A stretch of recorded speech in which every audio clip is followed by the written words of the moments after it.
Good morning, this is Surya Yadav from fluent spoken classes right now. जैसे कि आप जानते हैं विलियम शेक्सपियर का हम सारे कवर कर रहे हैं, चाहे ट्रेजेडी हो, कॉमेडी हो, पोएट्री हो एंड हिस्ट्री हो।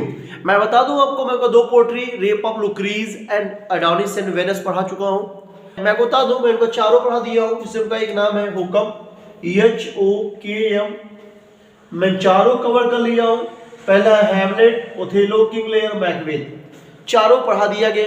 उनका पोएट्री चार है, इसमें मैं दो पढ़ा दिया हूँ। एक है एडोनिस और वेनस वाला और सेकंड है रेप ऑफ लुक्रीज। मैंने दोनों टीच कर दिए है, 6 लाइन वाला भी 7 लाइन स्टार्ट वाला भी। आज मैं पढ़ाने जा रहा हूँ आपको एक पोम, एक कॉमेडी जो बहुत इंपॉर्टेंट है आपके लिए। 1594 में उन्होंने इसको लिखा था। कितने लिखा था? 1594 में। नाम क्या है? The comedy of error. वैसे इस YouTube पे पढ़ाने वाले बहुत हैं, कोई कमी नहीं है पढ़ाने वालों की, लेकिन हम आपसे कहते हैं हम आपको ऐसे पढ़ाएंगे जो सबसे डिफरेंट लेवल पे रखेगा।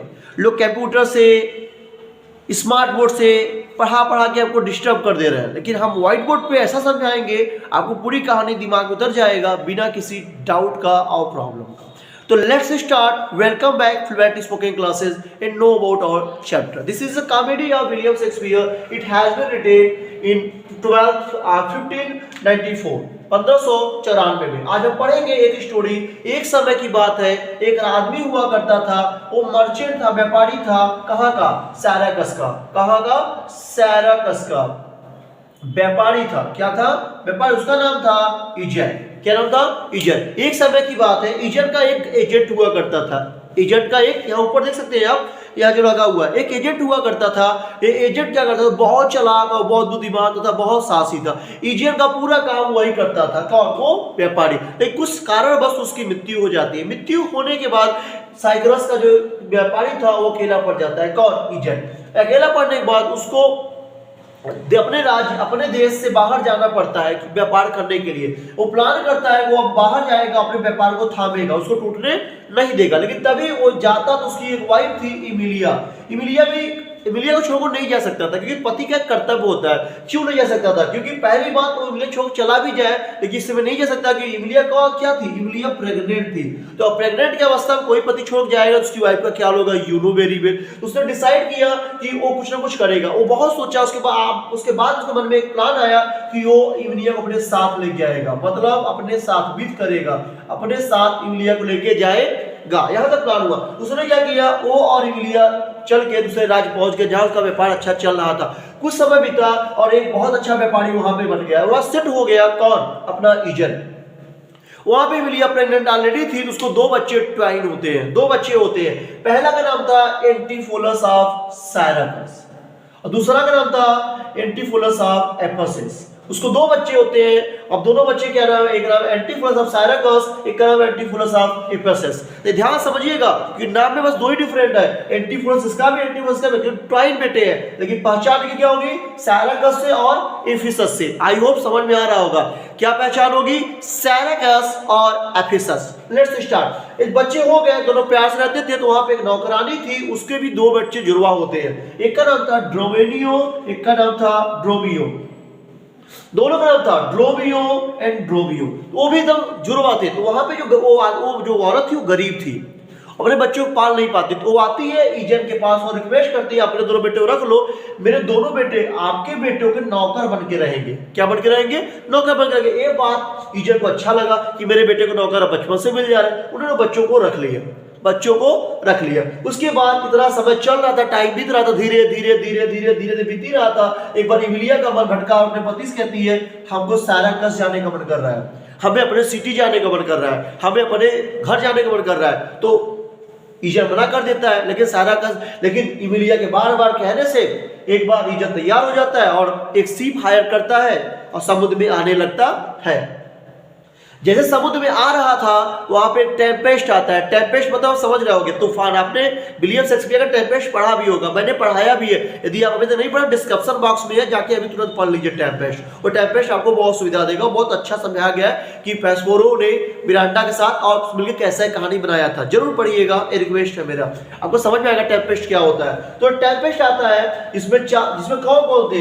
इजन था, इमिलिया थी, एंटीफोलस साइरकस था, एफेसस था, ड्रोमेनियो ऑफ इफिसस था और ड्रोमेनियो ऑफ साइरकस था। जब टेम्पेस्ट आया, मान लो जहाज आ रहा है, अब टेम्पेस्ट तेज आ रहा है, तो जहाज यहां से फट गई, टूट गई, बीचों बीच टूट गई। तो यहां से जब यहां बहने लगे तो वहां पे ईजर बह गया। ईजर के साथ क्या होता, एंटीफोलस ऑफ साइरकस और ड्रोमियो ऑफ साइरकस, यानी 3 लोग इधर चले गए। कितने लोग चले गए? 3 लोग उधर चले गए और इधर कितने लोग आ गए? 3 लोग। कितने? एफेसस में कितने? लेकिन ईजर के साथ उसके बेटे थे और नौकर था, लेकिन जो हमारी इमिलिया थी वो भटक गई, उसके साथ उसके बेटे और नौकर नहीं थे। अब कहानी शुरू होती है। अब साइरकस के लोग आते हैं और ईजर को, एंटीफोलस को और ड्रोमियो को बचा लेते हैं, और इधर एफेसस के लोग आते हैं, वो एंटीफोलस और ड्रोमियो को बचा लेते हैं। अब बात समझ रही है यहाँ पे थोड़ी बात। जैसे हमारे यहाँ 2 राज्य, एक है इंडिया, एक पाकिस्तान, तो इंडिया वाले पाकिस्तान नहीं जाते और पाकिस्तान वाले इंडिया नहीं आते। वैसे यहाँ पे क्या है, साइरकस वाले एफेसस नहीं आते, एफेसस वाले साइरकस नहीं जाते हैं। बात नोट करिएगा कि साइरकस वाले एफेसस नहीं आते हैं और एफेसस वाले साइरकस नहीं जाते हैं। यहां तक बात कोई दिक्कत नहीं हुई। अब सब बड़े हो चुके हैं। अब क्या हुआ, एंटीफोलस ऑफ साइरकस बड़ा हो गया, एंटीफोलस एफेसस बड़ा हो गया। एंटीफोलस साइरकस अपने बाप के साथ रहता था, लेकिन एंटीफोलस ऑफ एफेसस अपने बाप के साथ नहीं रहता था, क्योंकि उसके पास कोई बाप ही नहीं था। बाप था लेकिन अब वो तो भटक गया था, वो तो माँ के साथ भी नहीं था, अकेला रहता था। तो एक समय की बात है कि एंटीफोलस साइरकस अपने बाप से पूछता है, ईजर से पूछता है कि पिताजी टेल मी कि वेयर इज माय मदर, मेरी माता जी कहाँ है? तो मना कर देता है। तो बार बार साइरकस के पूछने की वजह से एक बार बता देता है कि एक समय की बात है, हम लोग समुद्र से आ रहे थे और तूफान बहुत तेज से आया, वहां पे सब लोग एक्सपायर, मतलब सब लोग बट गए और कौन कहाँ पे गया ये बात मुझे नहीं पता। ये बात सुनते मान एंटीफोलस साइरकस बोला, मुझे अपनी माँ और भाई को खोजना चाहिए, क्योंकि मेरी माँ और भाई कहीं ना कहीं जिंदा होंगे। लेकिन उसके एजेंट मना कर देता है, बोलता नहीं खोजने की जरूरत नहीं है। अच्छा, आप सोचेंगे कि एजेंट मना क्यों कर रहा है? क्योंकि एजेंट को एक बात का डर है, यदि एंटीफोलस कहीं गया और लौट के नहीं आया तो अपनी वाइफ और बेटे खो दिया, उसके पास कोई नहीं बचेगा और वो फिर अकेला हो जाएगा, फिर क्या कुछ करेगा नहीं करेगा, वो कोई बात नहीं होगा। यहां तक तो बात पूरी हो चुकी थी, यहां तक कोई दिक्कत नहीं थी, यहां तक बात समझ में आ रही थी। चलिए आगे चलते हैं। यहां तक हो गया। अब एंटीफोलस निकल गया कहां के लिए? एफेसस के लिए। कुछ साल बीत गए, एंटीफोलस साइरकस लौट के नहीं आता है, तो ईजर को बड़ा दुख होता है कि मैंने उसको क्यों भेज दिया। उसने डिसाइड किया मैं अकेला रह के क्या करूंगा, मैं भी मर जाऊंगा तो बढ़िया रहेगा। उसने डिसाइड किया और वो भी वहां से निकल गया और वो भी पूरा दुनिया घूमा, पूरी दुनिया। कौन? ईजर पूरी दुनिया घूमता है, वो अपने बेटे को नहीं पाता है, अपने बेटे को नहीं पाता है, तो उसको मजबूरी में कहाँ जाना पड़ता है? एफेसस। आपको मैं बताया था उस समय कि एफेसस जाना गुनाह था उस समय, जैसे पाकिस्तान इंडिया की बात होती है। लेकिन अब उसको लगा कोई मेरे पास बच्चा ही नहीं है, मैं पूरी दुनिया घूम लिया हूँ, लेकिन लगता है मुझे मेरे बेटे और मेरी वाइफ मेरी सब यहीं पे, तो एफेसस में आ जाता है। कौन? ईजर। अब जैसे ईजर एफेसस में आता है, वहां पे उसके पुलिस पकड़ लेते हैं और उसको सरकार के पास लेके जाते हैं। उसमें कौन था? सॉलिनस। देख लीजिए फिर से, कौन है? सॉलिनस। वो कौन है? Duke of Ephesus. उससे पूछा ईजर से कि तुम्हें 1000 रुपए देना पड़ेगा। यहां का रूल है, यदि कोई 1000 मार्क देना होगा, नहीं तो तुमको फांसी की सजा हो जाएगी। तो ईजर बोलता है मेरे पास 1000 रुपए तो नहीं है, आप मुझे फांसी दे दो। कैश ठीक है, मैं तुम्हें फांसी दे दूंगा, इतना बता दो तुम मेरे राज्य में आए क्यों थे। ईजर ने अपनी सारी बातें बता दी, मेरी वाइफ मेरे बेटे बिछड़ गए, मिल नहीं थे, मैं यहाँ खोजने आया हूँ।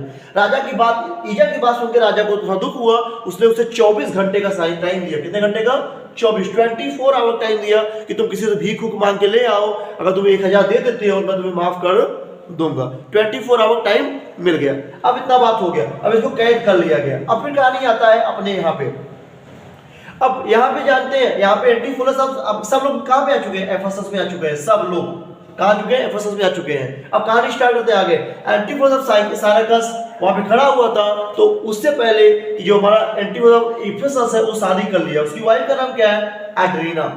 क्या नाम है? फिर सुन लीजिए, एफेसस का शादी हो गया है, क्योंकि वो एफेसस में रहता था, तो घर दुल्हा बना लिया है। उसकी वाइफ थी एड्रीना और उसकी एड्रीना की बहन थी लूसियाना, दोनों एक साथ रहती थी। तो एड्रीना ने अपने नौकर ड्रोमियो ऑफ एफिसस से बोलता है कि जाओ और राजा को, मतलब अपने पति को, मेरे पति को लेके आओ, एंटीफुलस ऑफ एफिसस को। किसको? एफिसस को। लेकिन गलती से एफिसस ड्रोमियो पहुंच जाता है साइरैकस के पास और बोलता है चलो, आपकी पत्नी ने बोला है, खाना बना है खाने के लिए। तो एंटीफुलस कहता है कौन सी पत्नी, कहाँ की पत्नी, मैंने शादी नहीं की है। तो ये बात सुन के एफिसस ड्रोमियो ऑफ एफिसस बुरा मान जाता है, कहता है अरे राजा कैसी बात कर रहे हो, और वो बोलता है चलिए, वो साइरैकस मना कर देता है, वो नहीं जाता है। तो ये आके ड्रोमियो ऑफ एफिसस आके बता देता है किसको? एड्रीना को, कि आपके पति बोल रहे हो शादी नहीं की है। वो किसी लड़की को, एड्रीना को नहीं जानते हैं। अब एड्रीना को बात बुरा लगता है, वो तुरंत अपनी बहन लुसियाना के साथ कहाँ पहुंचती है? एंटीफस ऑफ साइरैकस के पास। एफिसस के पास नहीं पहुंच रही है क्योंकि कंफ्यूज है। कहाँ पहुंचती है? साइरैकस के पास, और बोलती तुम शादी नहीं की हो, तुम्हारी वाइफ मैं नहीं हूं। बोलता है नहीं, तुम मेरी वाइफ नहीं हो, मैं तुमको नहीं जानता हूं।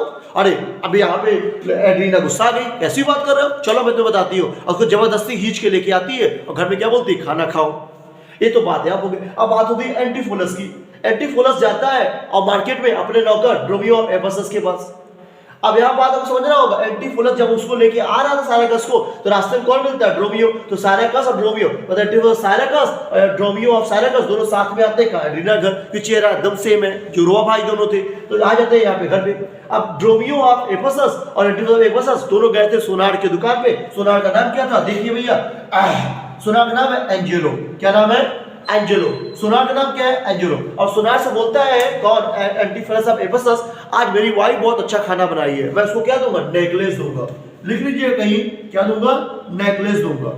नेकलेस दूंगा क्योंकि वो खाना अच्छा बनाई है, और तुम इसको डिलीवर कर दो मेरे घर पे, क्योंकि आज हम और मेरा मित्र, मेरा नौकर ड्रोमियो ऑफ एफिसस और मेरा एक मर्चेंट है बाल्थजार, ये दोनों तीनों जाएंगे कहाँ? घर पे। तो मैं अभी जाऊंगा, टाइम लगेगा, तो मैं जा रहा हूँ, हम तीनों जा रहे हैं, बाल्थजार, एंटीफुलस ऑफ एफिसस और ड्रोमियो ऑफ एफिसस, तीनों जा रहे हैं खाना खाने। किसके यहाँ? अपनी वाइफ के घर, जो हाथ से बना हुआ है, और उसको गिफ्ट क्या देंगे? नेकलेस देंगे। तो तुम नेकलेस घर लेके आओ, हम लोग घर पे खाना खा रहे हैं। इतना कह के एंटीफुलस ऑफ एफिसस घर जाता है।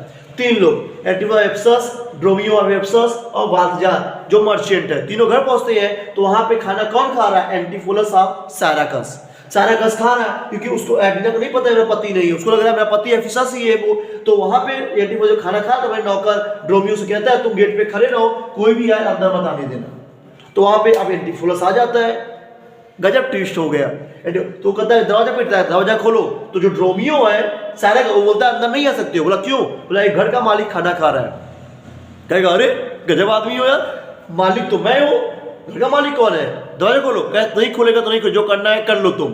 तो तीनों वेट करते हैं, दरवाजा नहीं खुलता, तो तीनों चले जाते हैं वहां से। कहाँ जाते हैं? देखो यहाँ आते हैं कॉट सीन के पास। कॉट सीन कौन है? एक कुकर है जो खाना बनाती है। तो तीनों वही जाते हैं, कौन? बाल्थजार, एफिसस, ड्रोमियो ऑफ एफिसस, तीनों यही पे क्या करते हैं? खाना खाते हैं, ईट फूड करते हैं, तीनों यही खाते हैं, यही खाते हैं। अब समझ रहे हो क्या? क्योंकि ये पे खाना तो ये लोग खा लिए साइरैकस वाले। जैसे छोटे मियाँ बड़े मियाँ देखे होंगे तो कोई सीन याद आ रही होगी कि एकदम सीन वही है कि ये काम हो और ये काम वो करता है। तो यही सीन हो गई। अब खाना एक खा लेते हैं, अब एक कॉर्सी खिला देती है। कॉर्सी से प्रॉमिस करता है कि तुम रिंग हमें दे दो, मैं तुमको नेकलेस दे दूंगा। कौन बोला? एंटीफुलस ऑफ एफिसस। और एक कॉर्सी जो खाना बनाने खुश हो गई, गरीब थी तो कुछ भी सुनेगी, खुश तो हो ही जाएगी। इतनी बात हो रही थी। उसके बाद साइरैकस वहां से निकलता है और भाग के बाहर निकल जाता है। सुबह की मॉर्निंग हुई तो एंटीफुलस ऑफ एफिसस आता है, तो उससे मिलता है कौन है? एंजेलो। और एंजेलो बोलता है कि यार एंटीफुलस एफिसस, हमको कुछ पैसे की नीड है, मैंने तुमको हार जो दिया था, पहले अब समझो एक लाइन से, आपने बात समझा ध्यान से। यहाँ बात क्या होती है? इतना खाना खा लिए, अब जैसे खाना खा के दोनों उठते हैं, जिसे खाना खा लेते हैं तीनों, क्योंकि एंटीफुलस ऑफ एफिसस, ड्रोमियो ऑफ एफिसस खाना और बाल्थजार कहाँ खाते हैं? कॉर्सीन के पास। अब एंटीफुलस साइरैकस खाना खा के इससे उठता है, तो वहां पे कौन आता है? एंजेलो आता है, नेकलेस देकर, और नेकलेस दे देता है किसको? एंटीफुलस ऑफ साइरैकस को। बोलता है पैसा सुबह ले लेना। अब वो लोग, अब वहां एंटीफुलस साइरैकस अपने आम आदमी ड्रोमियो ऑफ साइरैकस के साथ भाग जाता है और बाहर जाता है, बोलता है यार कुल पागल है, मनमानी काम कर रहे हैं हमारे साथ। और इतना ही बात हुआ, तब तो सुबह हो गई। सुबह होते ही मान एंटीफुलस ऑफ साइरैकस से, एंटीफुलस ऑफ एफिसस से गोल्ड समीर क्या मांग लेता है? पैसा मांगता है। वो बोलता है तुम कहाँ हमको कुछ दिए हो? अरे बोला कल ही तुम खाना खा के मैं दिया था। इसी दोनों को झगड़ा हो जाता है किसका, एफिसस और गोल्डस्मिथ में, और गोल्डस्मिथ उसको जेल में भिजवा देता है, किसको, एफिसस को। एफिसस जेल चला जाता है। उसके बाद यहाँ पे कौन आता है एंटीफोलस से, इसकी बेटी लुसियाना पूछती, इसकी बहन लुसियाना पूछती, आप ऐसा क्यों कर रहे हो दीदी के साथ, दीदी तो आपसे बहुत प्यार करती है, ऐसा व्यवहार क्यों कर रहे हो, तुम जानते नहीं हो, शादी नहीं की हो। तो बोल रहा है, हे देवी, मैं सही नहीं जानता हूँ, मैं आपको भी नहीं जानता हूँ, इतना भी मैं शादी नहीं की, यदि तुम चाहो तो मुझसे प्यार कर सकती हो, तुम मुझे अच्छी लगती, लेकिन वो मुझे अच्छी नहीं लगती। अब ये बात सुन के लुसियाना बहुत बुरा मान जाती है कि तुम मेरे जीजा हो और तुम मुझे लाइन मार रहे हो, और ये बात जाकर मैं दीदी को बता देती है, दीदी ऐसी ऐसी बात है, जीजा हमको लाइन मार रहे थे। अच्छा याद, अब इसके बाद तुरंत एंटीफोलस आता है और किससे बोलता है, ड्रोमियो से, और बोलता है तुम जाओ तुरंत एक सीप देखो, क्या देखो, सीप देखो। और ड्रोमियो साइड में जाता है, सीप देख के लौट के आता है, देखता है वो जेल पहुंच जाता है, कौन, साइरकस। वहां मिलता है किससे, एंटीफोलस ऑफ एफिसस से, और बोलता है मैं सीप देख के आ गया हूं। तो बोलता है कौन सा सीप, करे साहब आप ही तो मुझे सीप देख रहे हैं, कहता चुप रहो, मैं कोई सीप की बात नहीं किया, सीप की बात तो साइरकस किया था, पहुंच कहां गया, एफिसस के बाद। तो बोलता है जाओ घर से पैसा लेकर आओ एड्रीना से और मुझे छुड़वाओ। अच्छा, अब वहां क्या हुआ, ड्रोमियो ऑफ साइरकस आता है किसके, एड्रीना के पास। तो एड्रीना शिकायत कौन करे, लुसियाना कर रही है, तुम्हारा पति मेरे साथ ऐसा ऐसा कर रहा है, छेड़ रहा है। तो ये आगे साल में बताता है कि तुम्हारा पति जेल में हो चुका है, ऐसी सी बात है, कुछ पैसा दो। एड्रीना उसको पैसा देती है, किसको, साइरकस को, कि ले जाओ मेरे पति को छुड़वा के तुरंत लेके आओ। इतना बात हुआ ही था, तभी तुरंत ही साइरकस मतलब ड्रोमियो वहां जा ही रहा था, उसको रास्ते में कौन मिल गया, एंटीफोलस। और बोलता क्या वो सीप देखे थे, कैसे, अरे साहब अभी तो जब जेल में थे, कैसे बाहर आ गए, क्या चलो मैं कोई जेल में नहीं, तुम भी पागल हो गए हो क्या, मैं कोई जेल में नहीं था, मैं बाहर हूँ, चलो देखे नहीं देखे। तो इतना कोई बात हो ही रहा था, बोला नहीं, क्या मैं जा रहा हूँ जेल, क्या आप छूट गया हूँ, क्या छोड़ चलते। दोनों वहां चले जाते हैं, कहाँ पे, टेम्पल के पास, मतलब एक मंदिर के पास, जहाँ पे एक मदर थी, मतलब एक महिला थी, मदर का रूप बना के बैठी हुई थी, एफिसस का रूप बना के बैठी हुई थी। उनसे बोलते हैं हमें यहाँ से निकलना है, कि हमें शरण चाहिए, क्योंकि मैं शरण चाहिए, हम कहाँ जाए यहाँ से रात भर। तो इतना तो हो ही गई थी। तो वहां पे क्या होता है कि वो लोग जा ही रहे थे शरण लेने महिला के पास, मतलब वहां पे उनको मिल जाती है कॉर्सिन, मिल जाती है, कौन मिल जाती है, कॉर्सिन। वो बोलती तू मेरा नेकलेस मुझे दो। बोला कौन नेकलेस, मैं कहता नेकलेस तुम्हें दी थी, मेरे यहाँ खाना खाने आते थे। अब बात साइरकस से कर रही है, वो खाना खाने गया ही नहीं था उनके यहाँ। बोला मैं नहीं जानता। बोला अगर मुझे मेरा नेकलेस नहीं दोगे मैं तुम्हारी पत्नी शिकायत करूंगा कि तुम मेरे पास आया करते थे खाना खाने के, तुम्हारी पत्नी सुनेगी तुमसे नफरत करने लगेगी। वो बोला जाओ जिसको बोलना है बोल दो, मुझे कोई फर्क नहीं पड़ता। और जाके बता देती है, कौन बता देती है, कॉर्सिन, किसको, एड्रीना को, कि तुम्हारा पति उस मदर के पास एक टेंपल में जाके बैठा हुआ है, टेंपल में उसके एक मदर के पास, और वो आ नहीं रहा है क्योंकि वो मेरा नेकलेस मुझे नहीं दे रहा। जैसे ही बात एड्रीना सुनती है, अपने पति, अपने बहन लुसियाना और एड्रीना के साथ चली जाती है कहाँ, मदर के पास, और बोलती है मुझे मेरे पति और मेरे नौकर ड्रोमियो को दे दो। लेकिन मदर देने से मना कर देती है, बोलती है मैं नहीं दूंगी। मदर मतलब महिला, मतलब वो महिला देने से क्या करती है, मना कर देती है। अब जैसे वो मना करती है, ये लोग विरोध करते हैं। ये दोनों कहाँ जाते हैं, सोलिनस के पास, राजा जो राजा उसके पास लोग जाते हैं। कौन जाते हैं, एड्रियाना और लुसियाना जाते हैं। तो वहां राजा व्यस्त थे क्योंकि उसको फांसी देना था, किसको, इजेन को। आपको एक कहानी याद होगी दोबारा, इजेन को। तो बोलते हैं आज जाओ इजेन, तो लुसियाना और एड्रियाना विवाद करती हैं। तो राजा बोलते हैं क्या दिक्कत है, बोलते हैं हमारा न्याय करो, मेरे पति और मेरे नौकर को एक मदर रखी हुई है, उसको आप कहीं ना कहीं दंड दीजिए, मेरे पति जुड़वाइए। तो राजा अपने नौकर से बोलकर तीनों बुलवाते हैं, एंटीफोलस ऑफ साइरकस, एंटीफोलस ऑफ ड्रोमियो ऑफ साइरकस और उस मदर को बुलवाते हैं। तीनों आ जाते हैं। वहां पे इजेन ऑलरेडी खड़ा हुआ है और वहां पे थे हैं कौन, एड्रियाना और लुसियाना। बच्चे कितने हैं, 2 लोग। तो जैसे जेल छूट के एफिसस आप एंटीफोलस और ड्रोमियो एफिसस दोनों आए, तो सुनने मिला कि एड्रियाना सरकार मतलब सोलिनस के दरबार में गई है न्याय मांगने के लिए। वो लोग कहां पहुंच गए, वो लोग भी किंग के यहां पहुंच गए। अब क्या समझा, सभी लोग कहां पहुंच चुके हैं, दरबार में। कैसे, इजेन भी वहीं पहुंचा है, इमिलिया भी पहुंच गई है। अभी बताओ कहां पहुंची, बता रहा हूं अभी। एंटीफोलस भी पहुंच गया है, एंटीफोलस एफिसस भी पहुंच गया, ड्रोमियो सब पहुंच गए थे। और जैसे ही राजा न्याय करना शुरू किए, तभी उस मदर का, वो जो मदर है उसका निगाह किसे पड़ता है, इजेन पे। और बोलती है अरे इजेन तुम यहाँ, और देख के दोनों हंसने लगते हैं और गले लग जाते हैं। और इसके बाद तुरंत ही वो उसको एंटीफोलस साइरकस को इजेन पहचान लेता है। बोलता है बेटा तुम यहाँ, और ड्रोमियो को पहचान लेता है। दोनों तो पापा आप यहाँ, और अपनी वो जान जाता है कि मेरी माँ है और मेरे पापा है, और बताता है कि तुम लोग जुड़वा भाई थे तीनों चारों, और सब लोग मिल जाते हैं और परिवार उनका मिल जाता है। सब लोग हाथ मिला के हंसने लगते हैं और परिवार इकट्ठा हो जाता है कहाँ। और राजा उनको कह देता है कि तुम चारों जितने भी लोग हो, इजेन, इमिलिया, एंटीफोलस साइरकस, एंटीफोलस ऑफ एफिसस, ड्रोमियो एफिसस, ड्रोमियो साइरकस, और उसके बाद एड्रीना और लुसियाना, सभी लोग यहाँ की नागरिकता लेके रह सकते हो। और जिसका 1000 का मार्क था, उसको परिवार मिलने के बाद उसकी फांसी रद्द कर दी जाती है इजेन की, और उसको कह देता तुम परिवार के साथ सुकून से यहाँ रह सकते हो बिना किसी हेजिटेशन के। Thank you so much. आपको समझ में आया होगा, यदि समझ में आया तो प्लीज लाइक एंड सब्सक्राइब करिए, क्योंकि विदाउट आपके हम लोग कुछ भी नहीं है। तो please support us, with which we can create everything of William Shakespeare, John Milton, William Wordsworth and John Galsworthy. Thank you so much. Bye bye.